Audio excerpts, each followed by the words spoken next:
Sesaat lagi Anda akan mengikuti Rock Surabaya Online Service. Sebelum kita beribadah, ada beberapa hal yang perlu kita perhatikan. Yang pertama, GBI Rock Surabaya tidak hanya bersama Anda pada hari Minggu, tapi setiap hari kami hadir melalui program acara di channel YouTube kami. Untuk pertanyaan, masukan, atau pokok doa, Anda bisa sampaikan melalui hotline kami di nomor WhatsApp 0821 4222 0220. Petunjuk untuk mengikuti ibadah secara online. Mari beribadah dengan sikap hormat. Persiapkan roti dan anggur untuk mengikuti perjamuan kudus. Mari ikut aktif dalam ibadah, termasuk ketika pujian dan penyembahan berlangsung. Ajak keluarga untuk bersama-sama beribadah secara online. Simpan handphone Anda dan hentikan kegiatan yang lain selama ibadah. Mari menempatkan diri dalam posisi ibadah sekalipun Anda sedang di rumah. Anda dapat memberikan persembahan melalui scan QR Code yang sudah disediakan atau transfer ke rekening persembahan gereja kami. Jangan lupa untuk follow, like, subscribe semua media sosial kami.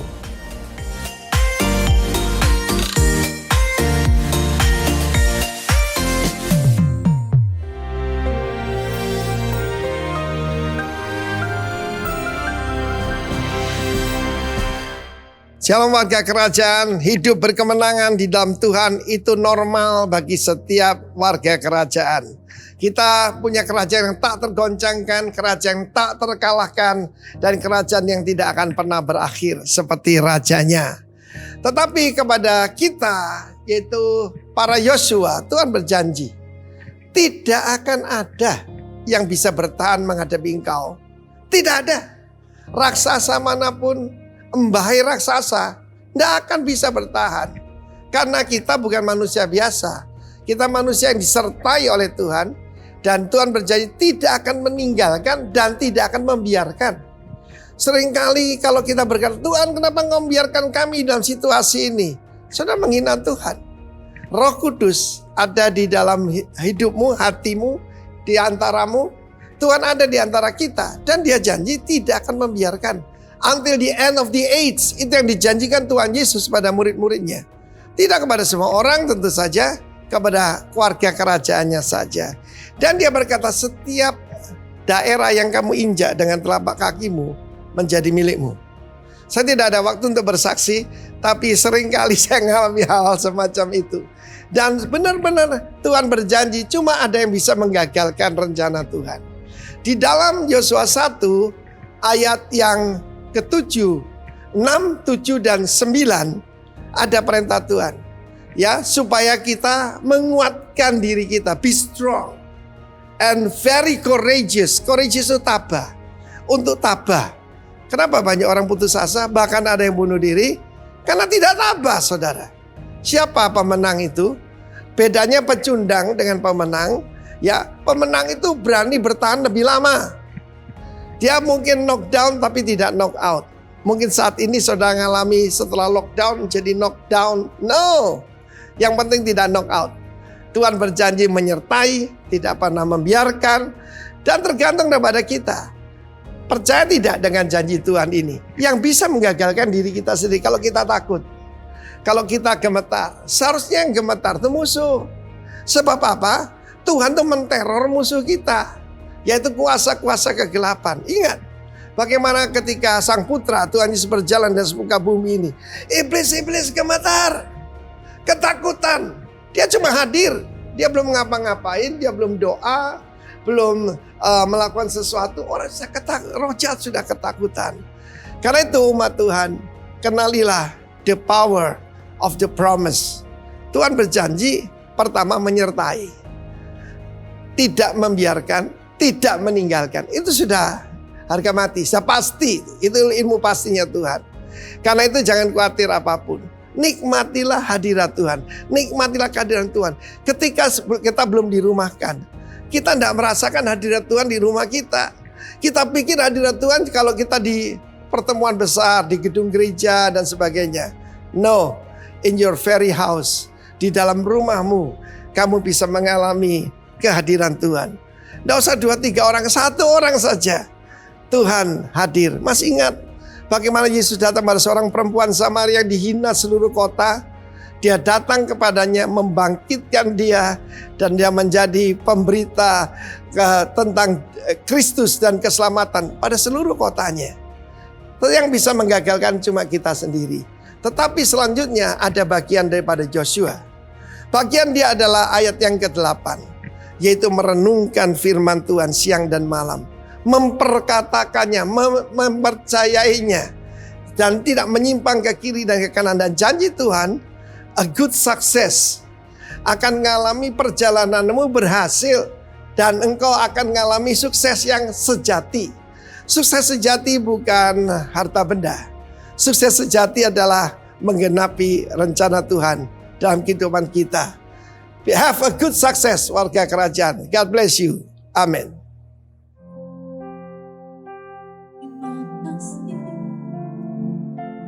Terima kasih buat Engkau Tuhan yang telah hadir di hidup Yesus. Kami bersyukur, kami bersyukur, kami mau pandang wajah-Mu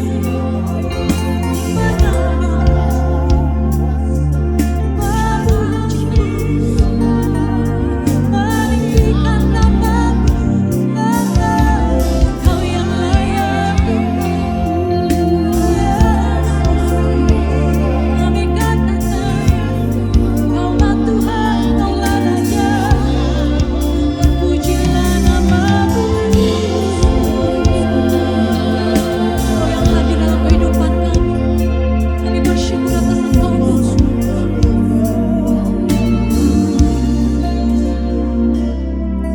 Betapa mengasihi-Mu, Yesus. Hanya Kau satu-satunya Allah. Padamu ku menaruh semua pengharapanku.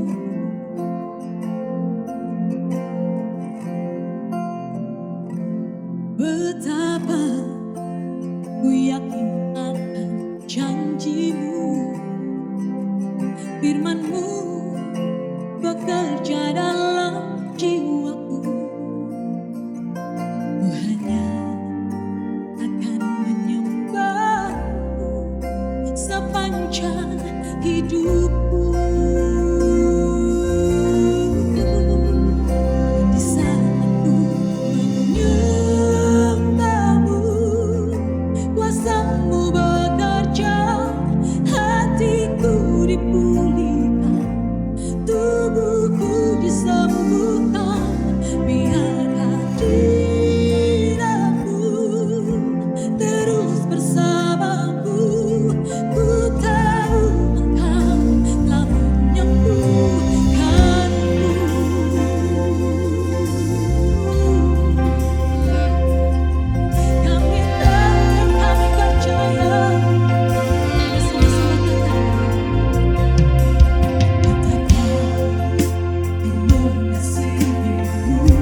masuk dalam rencana-Mu Bapa.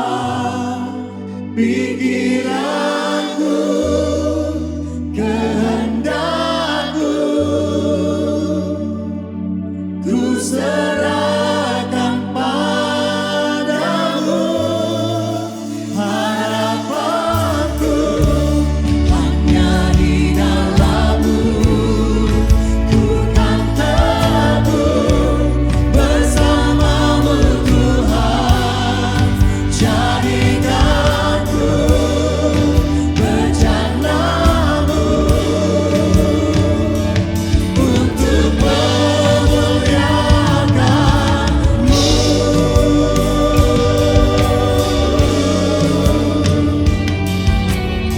Haleluya.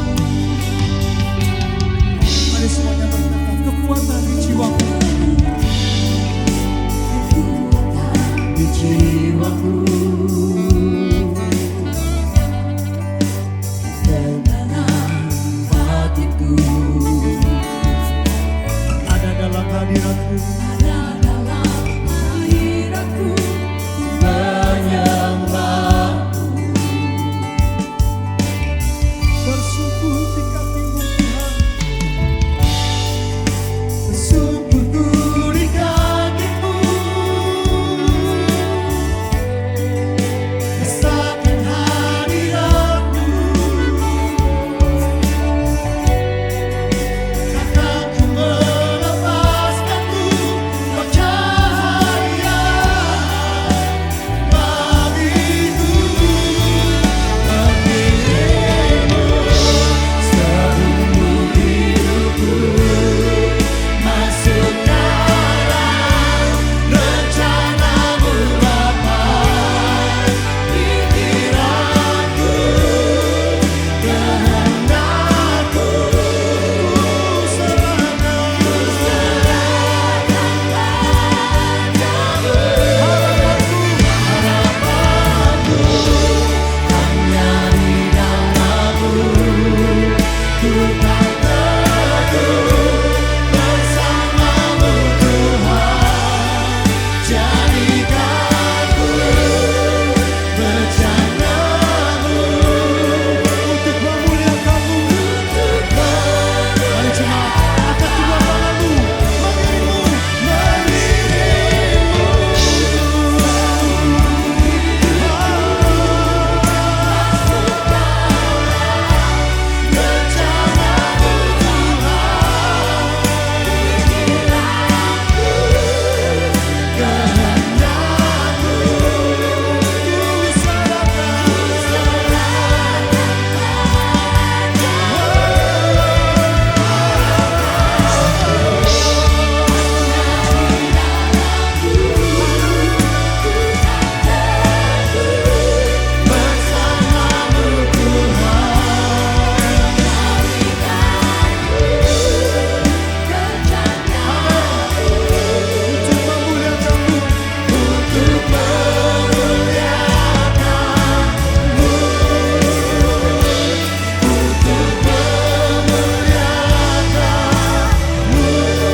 Shalom warga kerajaan, umat pemenang bahkan yang lebih dari pemenang. Sering saya ditanya, apa satu ayat yang sangat berkesan pada Anda? Buat saya salah satunya adalah Yohanes 16 ayat 33. Dalam ayat ke-32 Yesus berkata, akan tiba saatnya, bahkan sudah tiba saatnya. Kamu akan dicerai-beraikan. Yesus tidak pernah menina-bobokkan kita dan bahkan murid-muridnya. Dan kamu akan meninggalkan aku seorang diri. Tapi aku tidak seorang diri. Sebab Bapa menyertai aku. Demikian juga dalam ayat 33 yang akan kita nyanyikan sebentar. Yesus berkata semuanya itu berita tentang penganiayaan. Tapi berita juga penyertaan. Dikukatakan padamu agar kamu beroleh damai. Beroleh shalom dalam aku. Karena itu bersukacitalah. Ini bagian Tuhan, ada bagian kita. Bagian kita apa? Be of good cheer, rejoice. For I have overcome the world. Aku telah mengalahkan dunia, sistem dunia. Mari kita nyanyikan. All these things I've spoken unto you, that in me you might have peace. In the world you shall have tribulation, but be of good cheer, and be of good cheer, for I have overcome the world. Semuanya itu ku katakan padamu, agar kau beroleh damai.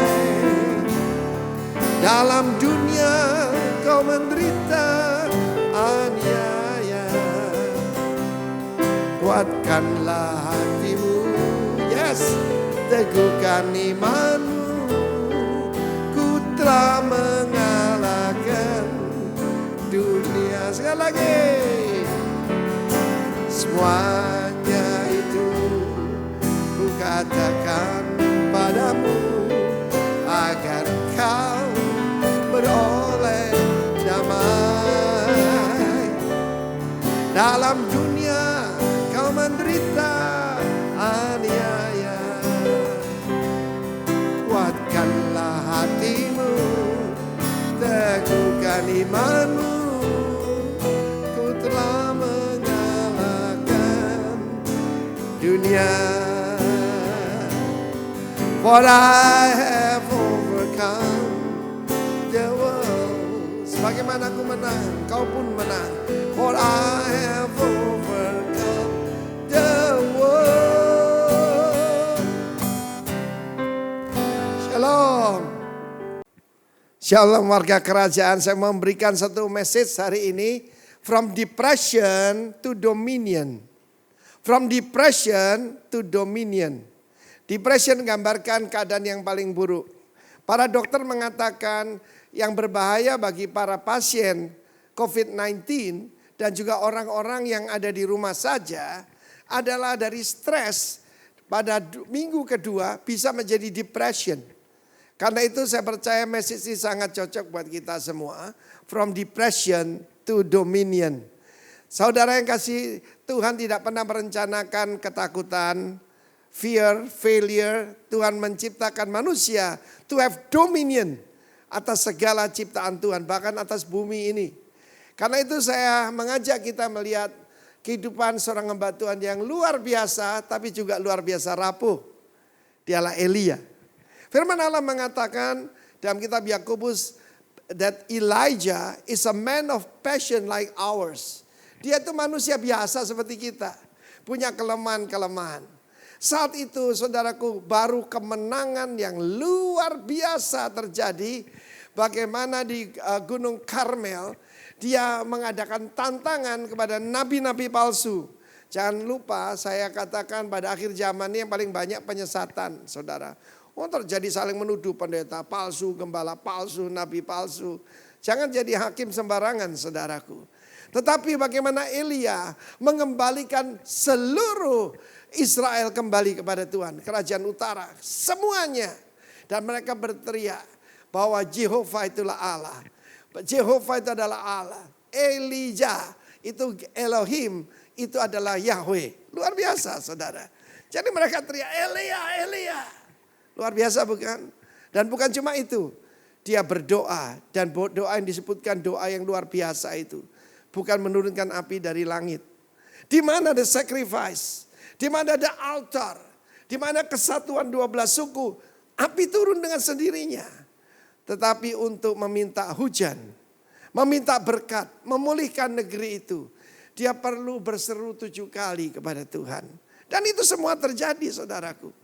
Kita baca dalam 1 Raja-Raja 18 dan 46. Dalam sekejap mata. Tadinya cuma sebesar telapak tangan. Di mana-mana terjadi curahan Roh Kudus kecil.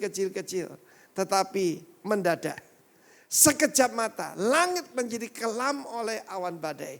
Jangan takut dengan kegelapan. Jangan takut dengan awan gelap. Karena disusul dengan apa? Hujan yang sangat lebat. Jangan takut pada awan dan badai, awan gelap. Jangan takut. Yesus berkata akan tiba waktunya ada malam. Bekerjalah selama hari masih siang. Akan tiba waktunya di mana tidak orang bisa bekerja. Apa yang terjadi secara natural akan terjadi juga secara supernatural ataupun rohani. Saat ini betul-betul mulai malam. Kenapa? Orang tidak bisa bekerja kan. Yesaya 24 mengatakan, sebagaimana nasib bos demikianlah nasib pegawainya. Sebagaimana nasib seorang nyonya demikianlah pembantunya. Sebagaimana nasib imam demikian nasib orang biasa. Semuanya mengalami yang sama. Tetapi jangan takut. Jangan takut dengan kegelapan, jangan takut dengan kesukaran, jangan takut dengan awan badai. Karena akan ada revival terbesar. Ahab naik kereta. Bayangkan saja saudara, saya pernah cerita tentang film yang menarik yaitu judulnya Tuxedo. Ketika Jackie Chan yang adalah seorang supir taksi mengenakan sebuah tuxedo milik bosnya, maka dia menjadi sakti saudara. Saya katakan pada Pak Roni dan rekan-rekan yang disembuhkan dari COVID-19. Bagaimana plasma darah mereka bisa menyembuhkan orang yang lain yang masih sakit saudaraku. Saya katakan pada mereka, kamu orang ini dari sakit jadi sakti. Jangan takut saudaraku. Ketika itu roh Tuhan turun atas Elia. Dan dia berkata pada Ahab, kamu pergi dulu, kalau tidak hujan ini akan menghalangi engkau. Ahab gambaran kuasa kegelapan. The power of this world. Roh jahat itu, iblis adalah penguasa dunia ini. Tetapi hujan itu akan menghalangi chariotnya. Saya mau beritahu saudara sebagaimana chariot daripada Firaun pernah dihalangi oleh kuasa Tuhan. Hari ini kelihatannya kita terdesak. Tetapi ketika roh Tuhan itu turun, ketika revival terjadi, maka Elia mendahului Ahab sampai ke pintu gerbang yang menuju Jezreel. Lalu ayat pertama dari 1 Raja-Raja 19. Ahab ini ke anak kecil lapor kepada maminya. Dia berlapor kepada Isabel apa yang dia perbuat oleh Elisa, membunuh semua nabi palsu itu dengan pedang. 400 nabinya Baal dan 450 nabi daripada Asyera. Nabi-nabi palsu diberesin oleh Elisha. Apakah pedang itu? Firman Tuhan. Kita harus punya firman Tuhan untuk mengalahkan kuasa kegelapan. Lalu dia memberikan ancaman. Isabel menyuruh seorang suruhan. Cuma seorang suruhan, messenger. Dan katakan pada Elia, bagilah kiranya para ilah, perhatikan situ Allah huruf kecil. Yang punya tangan tidak bisa menolong, punya mata tidak bisa melihat, punya kaki tidak bisa berjalan itu akan menghukum aku. Bahkan lebih lagi, kalau besok jam yang sama ini, aku tidak membuat nyawamu sama dengan salah seorang dari mereka itu. Sebuah ancaman dari seorang ratu, seorang manusia. Saya bilang power of mak-mak. Saudaraku jangan buat mak-mak marah. Tetapi diurapi oleh iblis. Dan apa yang terjadi? Mempermalukan ayat ketiga, maka takutlah ia. Bahasa Inggris mengatakan, and when he saw that. Living Bible mengatakan, when he heard that. Ketika dia mendengar itu. Perhatikan apa yang kamu lihat, apa yang kamu dengar. Dan dia memberikan respon yang salah. Pertama, dikatakan dia bangkit. Bangkitnya bagus saudaraku. Tetapi dia melarikan diri untuk menyelamatkan nyawanya. Berulang kali saya beritahu saudara, kita harus pertama-tama mengerti apa yang disampaikan oleh Tuhan Yesus. 1 Petrus pasal 4, diam ayat yang pertama, sebab Kristus telah mengalami penderitaan badani. Maka kita pun harus mempersenjatai, saya ulangi, mempersenjatai pikiran kita dengan pikiran yang sedemikian. Sebab orang yang telah mengalami yaitu penderitaan badani berhenti berbuat dosa.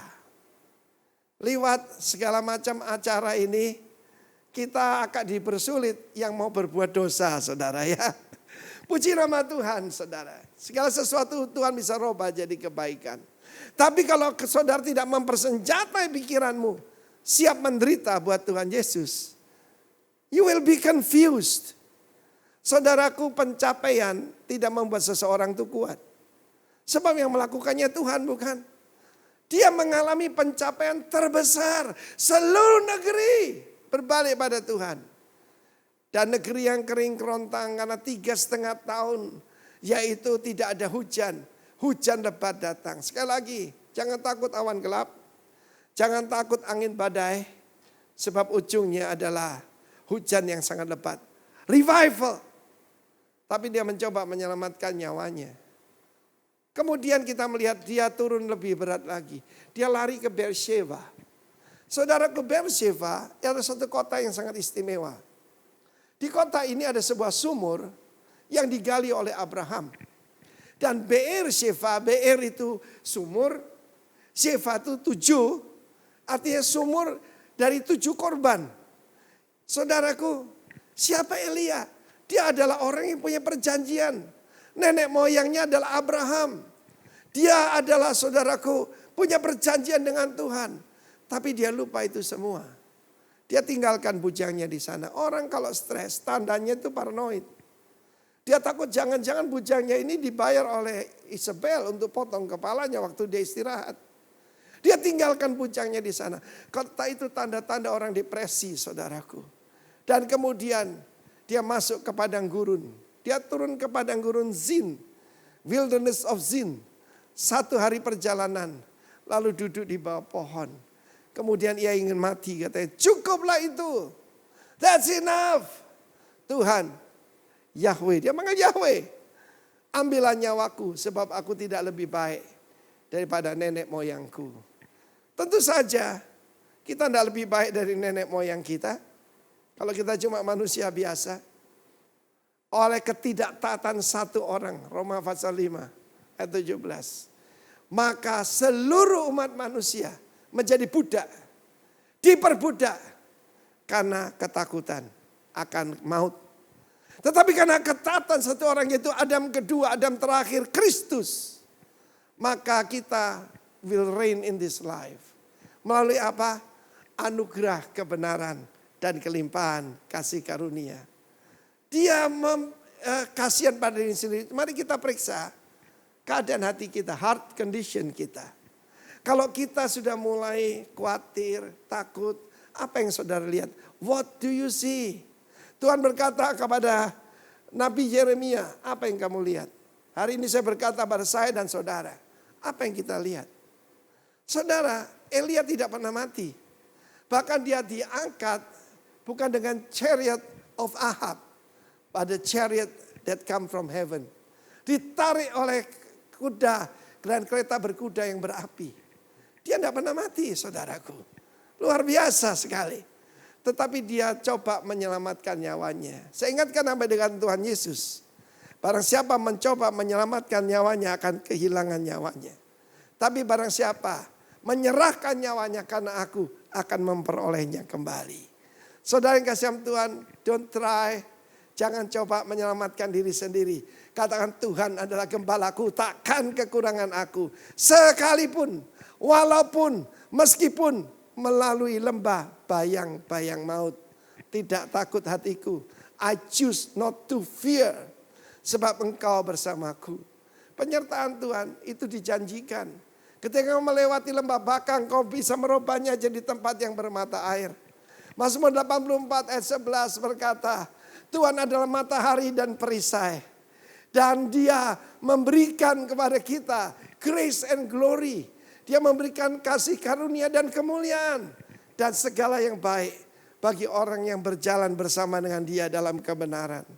Saudara yang kasih Tuhan, mari kita lihat. Ada satu ilustrasi sama saya gambar saudara. Apa tanda-tanda orang depresi? Ini ada seorang hamba Tuhan, ini bukan dari saya. Menulisnya dengan sangat bagus sekali dengan akronim fig leaf. Daun ara. Kembali ke kitab Kejadian pasal 3. Daun ara dipakai untuk menutupi aurat daripada Adam dan Hawa. Dan sini kita lihat yang pertama adalah fear. Ketakutan. Saudara, Iblis bisa memanipulasi kita, bisa menguasai kita kalau ada fear. Tuhan tidak pernah memberikan roh ketakutan. Yang kedua insecurity, rasa tidak aman. Dan ketiga yang sama membinasakan banyak orang, bahkan orang membunuh diri adalah guilt, rasa bersalah. Kemudian dikatakan bagaimana Elia, dia merasakan sendirian dan tidak ada lagi yang memperhatikan. To be alone is okay, but loneliness is a disease. Escapism, dia melarikan diri. Saudara yang kasih Tuhan, kita kuat kalau kita berada bersama Tuhan di epicentrum daripada gerakan Tuhan.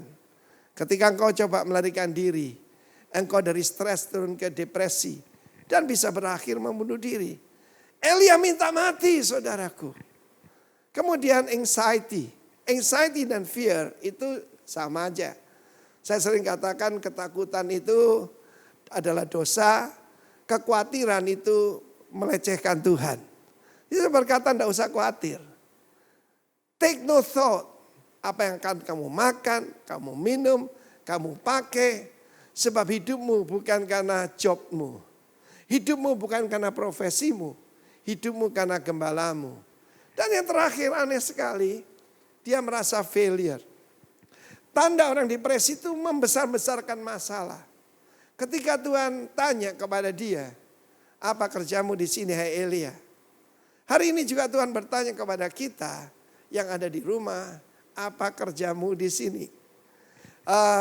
Keadaan di rumah ini, di rumah sendiri, saya roba namanya. Saya bilang Corona Academy. Loh kok bisa Corona Academy? Iya, saya mempelajari bagaimana mempelajari bermain musik lebih baik. Saya mendengarkan khotbah. Hari Minggu yang lalu saya dengarkan khotbah 7 kali, saudara. Dari khotbah-khotbah yang biasa tidak pernah sempat saya dengar. Dari Rick Warren, waduh begitu banyak wisdomnya ya. Lalu Jensen Franklin, Joseph Prince dan anak-anak rohani saya. I'm proud of you. Saya dengarkan nama sampaikan Pak Daniel, Pak Roni, Nancy, dan semua yang lain, Virgi, luar biasa. Dan Tuhan tanya apa kerjamu di sini? Dan dia mengasihani diri sendiri. Apa jawabannya? Ya, dia berkata, aku bekerja segiat-giatnya. Kenapa dia stres? Dia bekerja untuk Tuhan. Saya tidak mau bekerja untuk Tuhan, saya bekerja bersama dengan Tuhan. Bekerja untuk Tuhan akan membuat Anda stres. Tetapi itulah agama. Fake leaf itu adalah agama. Saya mengajak kita lihat bagaimana dia mengasihani diri sendiri. Bekerja bagi Tuhan semesta alam kan enak saudaraku. Ya, saya sering bilang Tuhan Yesus itu bos paling baik. Memberikan bonus yang paling baik. Tidak ada yang seperti dia. Karena orang Israel meninggalkan perjanjianmu. Apa dia lupa? Baru kemarin. Bagaimana seluruh negeri kembali pada Tuhan. Orang kalau stres Tuhan kelihatan hantu. Hantu kelihatan Tuhan saudara. Mereka meruntuhkan mezbahmu. No, mezbah sudah dibangun kembali.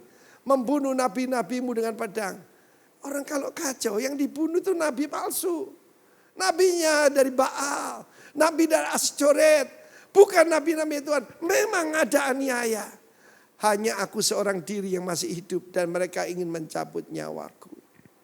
Orang kalau kasihan diri sendiri sudah titik paling rendah. But I bring you good news today.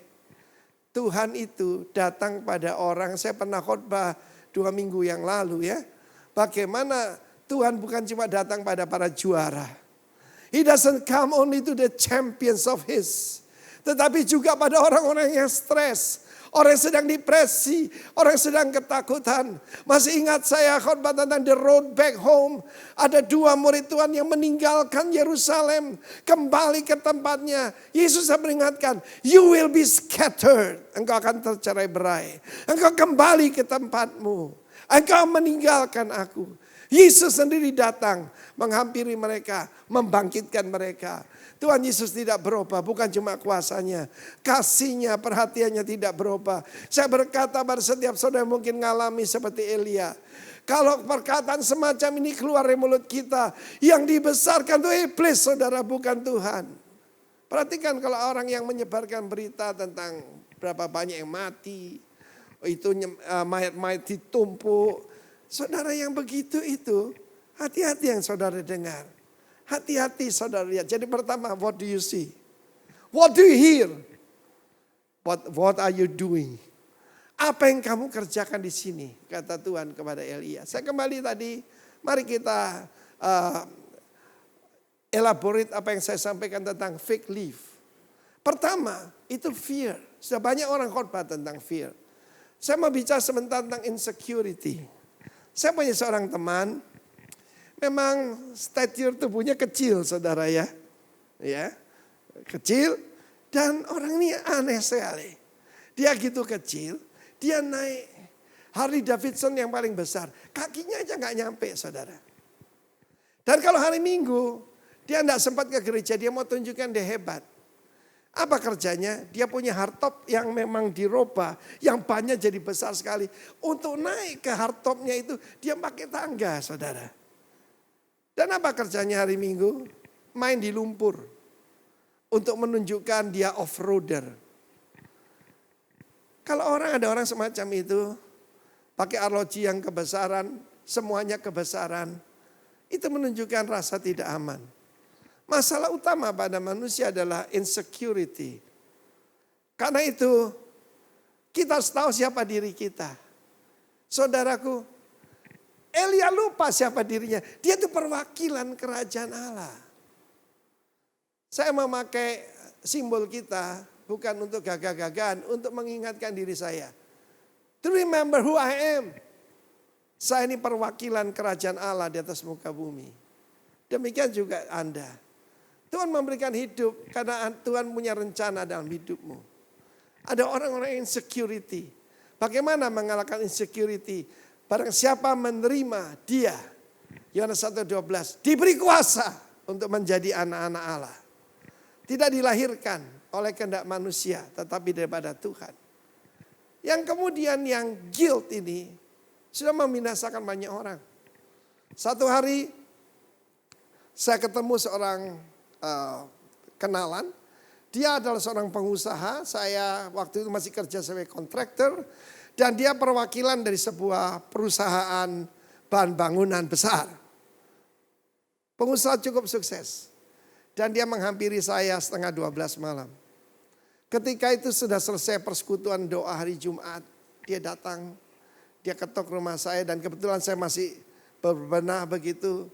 Pak Arifin, bisa saya bicara? Lalu dia curahkan hatinya pada saya. Bapak kenalkan dengan istri saya? Iya Pak, saya kenal. Karena istrinya ikut persekutuan doa di tempat kami.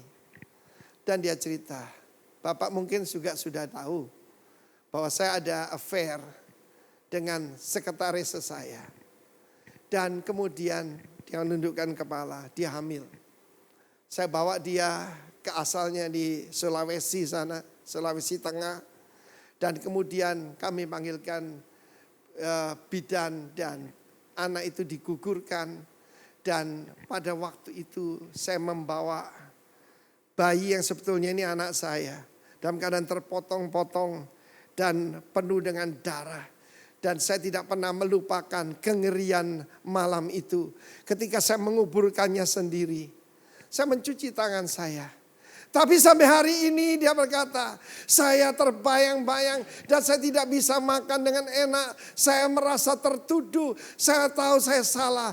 Dan saya mencoba untuk membersihkan tangan saya. Dia katakan saya sudah coba segala macam upacara. Tapi seperti darah yang tidak bersalah itu ada di tangan saya.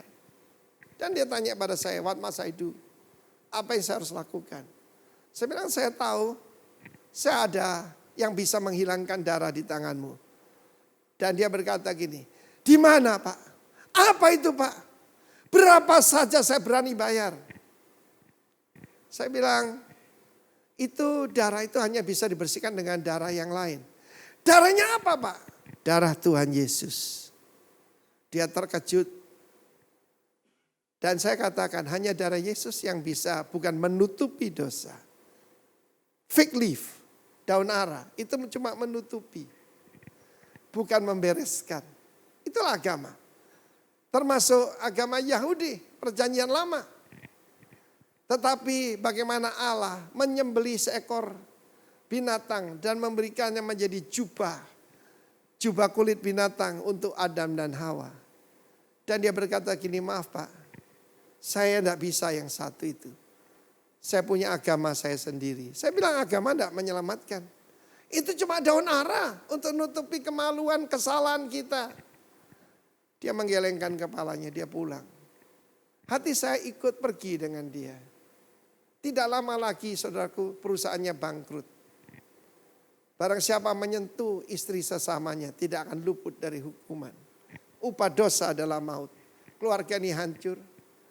Dan tidak lama lagi rumahnya dekat rumah saya dijual. Saya tidak tahu saudara itu di mana. Kalau dia dengar, ini rahasia antara saya dengan dia. Tidak ada orang yang tahu. Kalau dia dengar berita ini, ketahuilah darah Yesus siap untuk membersihkan engkau. Demikian juga dengan loneliness. Loneliness dikatakan Adam tidak baik seorang diri. Kalau loneliness ini tidak bisa menimbulkan stres, berarti penjara tidak merupakan hukuman. Karena loneliness itu sesuatu yang tidak enak. Tanya pada orang-orang yang mengalami di dalam, yaitu katakan saja yang terkena COVID-19 ini. Kesaksian dari Pak Roni. Tapi dia tidak sendiri. Dia bawa gitar kecilnya dari rumah dan dia naikkan pujian. For the Lord is good. And His mercy endured forever. Yesus berkata, aku tidak sendiri. Yohanes 16 ayat 32. Because the Father is with me. Sebab Bapa menyertai aku. Kemudian dia melarikan diri. Saya mau beritahu melarikan diri dari masalah. Dan kau katakan waktu akan menyelesaikannya. Tidak akan menyelesaikannya. Kemudian kekhawatiran. Apa sih kekhawatiran itu? Kekhawatiran itu sesuatu yang belum tentu terjadi. Ya? Haleluya saudaraku. Nah saudaraku yang kasih Tuhan. Banyak orang mengisi pikirannya. Bukan dengan pikiran Kristus. Kita siap menderita buat nama Yesus. Mengikut Tuhan itu bukan yang enak-enak saudara. 40 tahun saya ikut Tuhan. Dari hari pertama saya ikut Tuhan. Segala macam serangan datang pada saya. Untung saya nyanyikan lagu tadi.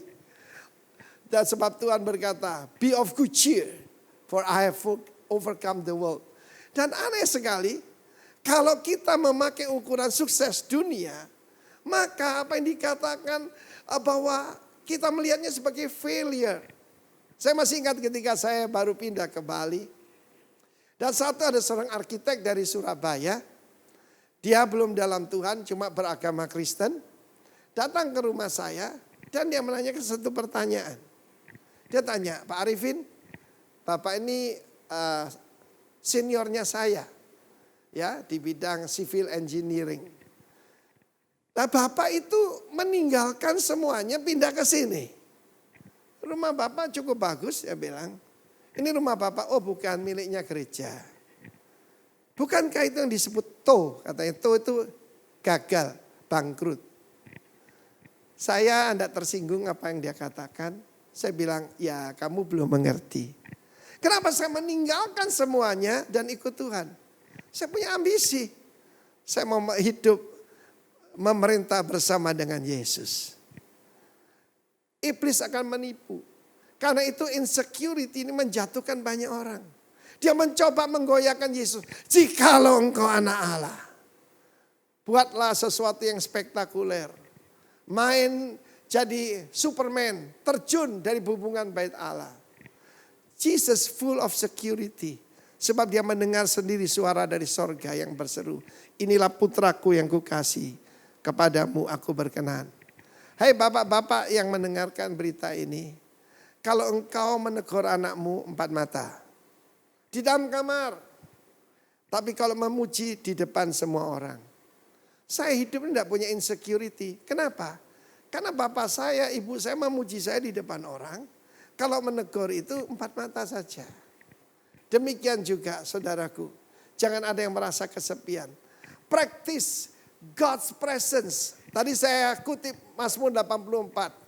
For the Lord God is a sun and shield. Dia matahari. Engkau berjemur 10 menit, jam 10, 15 menit. That's good. Tetapi tidak bisa memberikan sukacita. Cuma menambah imunisasi. Tetapi apabila engkau mengeterapkan hadirat Tuhan setiap saat, engkau tidak pernah mengalami loneliness. Sebab Bapa tidak membiarkan aku sendiri. Sebab aku melakukan semua yang berkenan kepadanya, kata Kristus. Nah, bagaimana remedy? Bagaimana yaitu obat mengalahkan orang dari depresi kepada dominion. Ketika dia tidur, tanda salah satu orang stres itu suka tidur, saudara. Dia tidur, tidak mau ketemu orang. Orang yang gagal dalam usaha, mana mau pergi ke pesta? Tidak mau. Dia cuma tidur, dia masuk ke dalam gua. Dan kita tahu bagaimana Elia masuk dalam gua, saudaraku. Ketika dia ada di sana dan dia tertidur. Seorang malaikat membangunkan dia. Dan apa yang terjadi? Dia berkata, bangkit dan makanlah. Bangkit dan makanlah. Asalnya bangkit dan menyelamatkan nyawanya. Sekarang bangkit. Menyelamatkan nyawamu dengan makan dan minum yang dikirim dari sorga.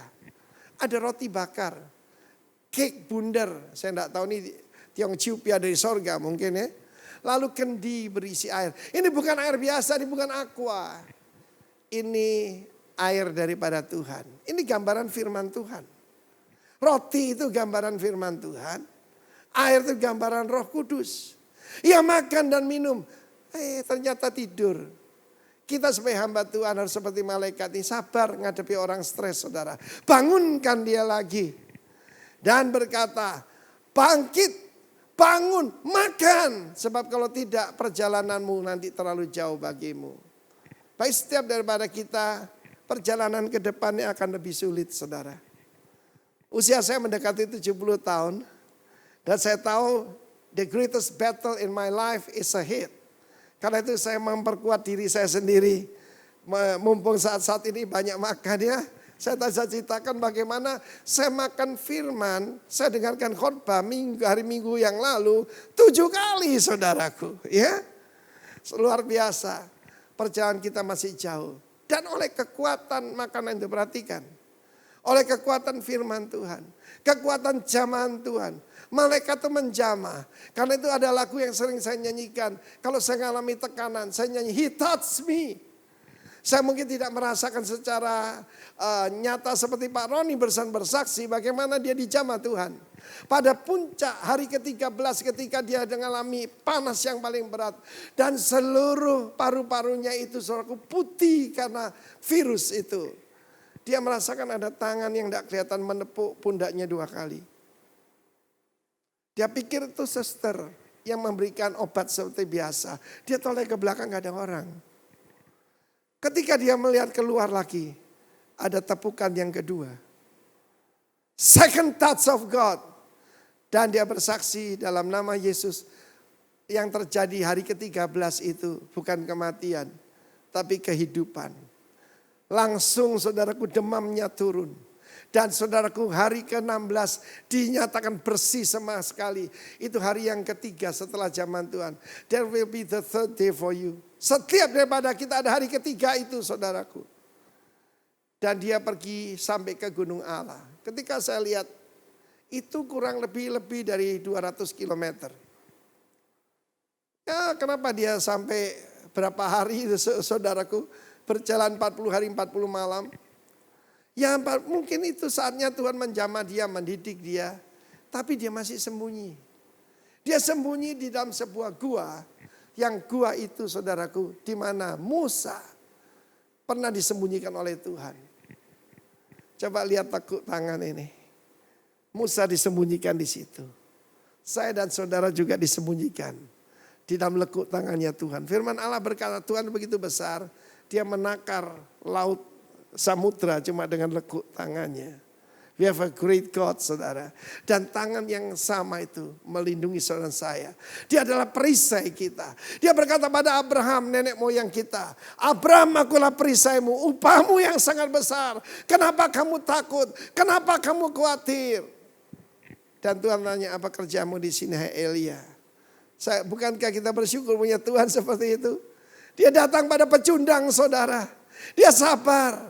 Dia menyertai 40 hari di padang belantara. Untuk mengingatkan dia bagaimana 40 tahun nenek moyangnya dipelihara oleh Tuhan. Dan saya percaya apa roti bundar itu, saya percaya. Itulah mana dari sorga itu. Yang pernah dimakan oleh nenek moyang daripada Elia. Dan mana itu sekarang menjadi seseorang. Yaitu Yesus, akulah roti yang turun dari sorga. Nenek moyangmu telah makan roti itu dan mereka semua sudah mati. Tetapi akulah roti kehidupan. Luar biasa. Memberikan nutrisi, memberikan kekuatan yang baru. Tetapi Elia masih kasihan pada diri sendiri. Dia berkata, tinggal aku seorang diri. Dan Tuhan berkata, aku tinggalkan bagimu 7.000 orang. Dengar ya. 7.000 orang tidak pernah lututnya menyembah Baal. Atau mulutnya mencium patungnya. Saudara jangan merasa sendirian. Saya ajak saudara melihat dan bergaul dengan orang-orang benar. Dan ini yang luar biasa saudara. Ya, kalau Tuhan memberikan perintah besar itu sebetulnya cari orang yang tidak pernah gagal. Tapi dia datang pada Elia. Dia berkata kembalilah ke jalanmu. Sebab kedua ditanya apa kerjamu. Dia jawab dengan jawaban yang sama. Jawaban yang bodoh itu. Bahwa Israel meninggalkan engkau. No, baru kemarin saudaraku. Jadi kurang lebih 50 hari sebelumnya. Ya, 40 hari ditambah berapa hari di Berseba. Seluruh Israel kembali pada Tuhan. Dan seluruh altar penyembahan kepada Baal dihancurkan. Dan altar Israel dibangun kembali. Tapi ketika kamu stres, kamu cuma melihat kegagalan. Kamu cuma melihat kehancuran. Hari ini lihat kemuliaan Tuhan. Ketika semua tembok tertutup bagimu. Ketika engkau melihat sekelilingmu, you will be depressed. Ketika engkau melihat dirimu sendiri, engkau akan stres. You will be discouraged. Tapi kalau engkau melihat Tuhan, you will be at rest. You will be at rest. Pergi. Kembali ke jalanmu. Jadi ketika dia turun ke selatan sampai ke Gunung Sinai. Gunung Horeb itu Gunung Sinai, gunungnya Tuhan. Dia kembali saudaraku. Ya, kurang lebih 400 kilometer. Jalan kaki saudaraku. Tetapi diutus lebih jauh lagi ke Syria. Syria ada di utara Israel. Urapilah Hazael menjadi raja atas Aram. Yehu cucu Nimsi ke Urapi jadi raja atas Israel. Dan Elisha bin Syafat dari Abel Mehola harus ke Urapi menjadi nabi menggantikan engkau. Tuhan memberikan dari kegagalan kepada sukses. Tuhan mengembalikan di depression pada dominion. Begitu hebatnya dominion diberikan kepada kita sebagai anak-anak Allah. Bahkan raja musuh pun Tuhan yang menentukan. Tuhan itu kayak dalang saudara ya. Mau pakai siapa terserah. Karena dia punya kedaulatan. Sering kali kita menyanyi kan. Berdaulat atas hidupku. Really? Betulkah Tuhan berdaulat atas kita? Kalau Tuhan berdaulat atas kita, kenapa kita mesti khawatir? Kenapa kita mesti takut? David berkata, engkau datang dengan tombak, lembing, dengan pedang. Aku datang demi nama Tuhan Allah Israel yang kau hujat itu. Hari ini, ku jadikan engkau dan bukan cuma engkau, seluruh tentara Filistin jadi pesta buat burung-burung bangkai ini. Saudara, dari depression menjadi dominion. Kita melihat bagaimana kalau saudara baca selanjutnya kehidupan daripada Nabi Elia. Dia pernah memperingatkan lagi kepada Ahab dan Isabel. Bagaimana mereka merebut kebun anggur pada Nabot. Kebun anggur itu gambaran gereja Tuhan bukan? Ahab dan Isabel akan diurus oleh Tuhan. Amin. Dalam satu Raja-Raja pasal yang pertama. Ketika saat itu Ahazia, anak dari Ahab dan Isabel, dikirim untuk menangkap dia. Maka api turun dari langit. Tidak ada tanda stres. Tidak ada tanda dia itu insecure. He knows siapakah Allahnya dan siapa dirinya. Kalau aku hamba Tuhan, biar api turun dari langit. Dan 51 orang itu barbecue semua. Dikirim rombongan kedua juga sama. Tapi yang ketiga menyembah dia, Tuanku, kasihani kami. Jangan nasib kami sama dengan 2 kali 51 yang terdahulu. Saudaraku, perhatikan di sini. Dan 2 Raja-Raja pasal 2, dia diangkat hidup-hidup ke surga. Mari kita saja kita melihat, Tuhan tidak akan kirimkan yaitu kereta berkuda, dia akan kirimkan dirinya sendiri. Ketika sangkakala Allah berbunyi, ketika penghulu malaikat berseru, maka Tuhan sendiri akan turun dari langit, turun dari sorga, dan menyambut kita sebagai miliknya. And forever will be with the Lord. Saudara, sekali lagi, ini masih musim gugur ya, belum musim dingin. Prepare for your winter. Sebab saya katakan akan ada yaitu penyesatan, akan ada penganiayaan, akan ada pengkhianatan dan pemurtatan di sekeliling kita. Tetapi Tuhan masih punya 7.000 orang yang tidak pernah menyembah kepada Baal, yang tidak pernah mulutnya menyebutkan namanya atau mencium patungnya. Biarlah kita menjadi the remnant. Biarlah kita menjadi orang yang dikhususkan oleh Tuhan itu. Sebab semuanya itu kuberikan kepadamu sebagai peringatan. Bahwa dalam dunia kamu akan mengalami aniaya. Kuatkan hatimu, teguhkan imanmu. Aku telah mengalahkan dunia. Kita tahu bagaimana Elisa diangkat menggantikan Elia. Dan kemudian lewat murid daripada Elisa, berarti cucu murid daripada Elia. Maka Yehu diurapi dan Hazael diurapi. Saudaraku, semuanya apa yang disampaikan Tuhan tidak pernah gagal. Karena itu lihat kitab Wahyu, ya, siapa pemenang? Kita akan bersama dengan Kristus memerintah di atas muka bumi ini. God bless you warga kerajaan, masa depan kita kilang gemilang di dalam Tuhan. In Jesus name, amen. Mari kita berdoa saudara. Mari kita akui kekhawatiran, ingin melarikan diri, meninggalkan keluarga, apapun yang saat ini bergejolak dalam diri kita. Mari kita minta ampun pada Tuhan. Dan Tuhan sanggup merubah pecundang jadi pemenang, bahkan lebih dari pemenang. Tuhan Yesus Kristus, hamba saya sampaikan firman-Mu. Engkaulah Tuhan daripada Elia itu, yang datang pada dia dalam keadaan stres. Ada banyak orang sedang mengalami tekanan hari-hari ini. Oleh guilt, oleh rasa bersalah, oleh ketakutan dan kekhawatiran. Engkau sanggup memberikan damai sejahtera yang melampaui segala akal. Ketika kami menguatkan hati kami, menguatkan iman kami kepada Tuhan Allah kami. Engkaulah matahari dan perisai. Dan Engkau memberikan kasih karunia dan kemuliaan dan segala yang baik yang Tuhan janjikan. Karena itu melalui hari-hari ini kami katakan kami sedang retreat Tuhan. Untuk mengalami jamahan Tuhan. Jamah setiap kami di rumah-rumah. Dalam nama Tuhan Yesus. Terpuji namamu. Dalam nama Yesus. Haleluya. Amin.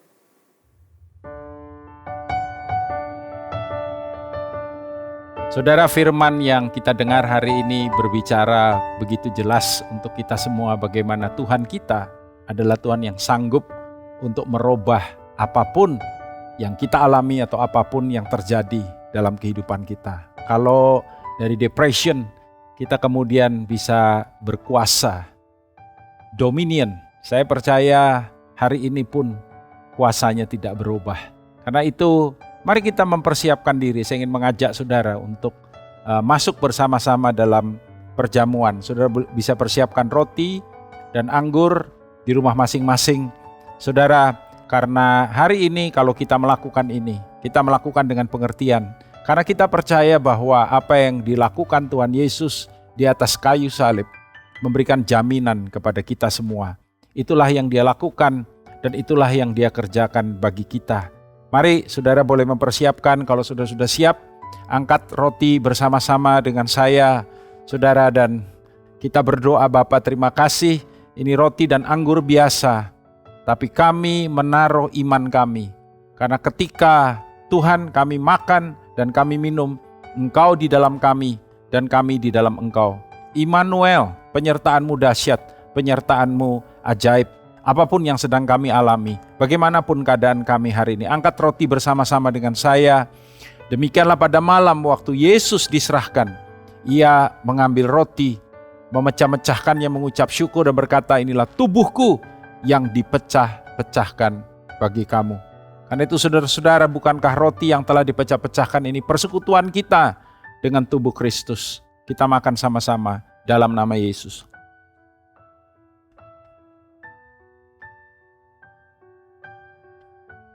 Thank you Jesus. Makasih Tuhan. Angkat anggur, saudara. Demikian juga ia mengambil cawan yang berisi anggur sesudah makan. Lalu berkata, inilah cawan perjanjian baru yang dimeteraikan oleh darahku. Perbuatlah ini setiap kali kamu meminumnya, melakukannya untuk mengingat akan aku. Saudara, bukankah cawan pengucapan syukur yang di atasnya kita ucapkan syukur adalah persekutuan kita dengan darah Yesus. Minum sama-sama dalam nama Yesus. Bapa, terima kasih sekali lagi kami mengingat akan korban daripada putramu, kematian daripada putramu. Tapi Tuhan, dia bukan hanya mati, menebus segala kelemahan, dosa, pemberontakan, kesalahan, dia juga bangkit dari kematian. Kristus Tuhan Raja yang kami percaya, dan kebangkitannya memberikan Tuhan jaminan dalam kehidupan kami, jaminan untuk hidup berkemenangan, jaminan untuk hidup yang boleh mengalami kepenuhan yang daripada Engkau sendiri. Hari ini kalau ada saudara-saudara yang sedang dalam keadaan yang mungkin unfavorable, dalam keadaan yang bergumul, dalam keadaan yang mengalami sesuatu yang berat, mungkin ada intimidasi, ada saudara di antara saudara yang hari ini tertekan kehidupannya. Saya mau berdoa buat saudara, biar kiranya kekuatan yang daripada Tuhan, biar kiranya kuasa kebangkitan yang daripada Kristus boleh take over, mengambil alih setiap hal yang ada dalam kehidupan kami. Kelemahan diganti dengan kekuatan. Karena itu kami boleh berkata, yang miskin berkata aku diperkaya, yang lemah berkata aku kuat, yang sakit berkata aku sehat, yang takut berkata aku pemberani. Karena kami percaya jaminan daripada apa yang Kau kerjakan di atas kayu salib terjadi di dalam kehidupan kami. Angkat kedua tangan saudara yang dikasihi Tuhan.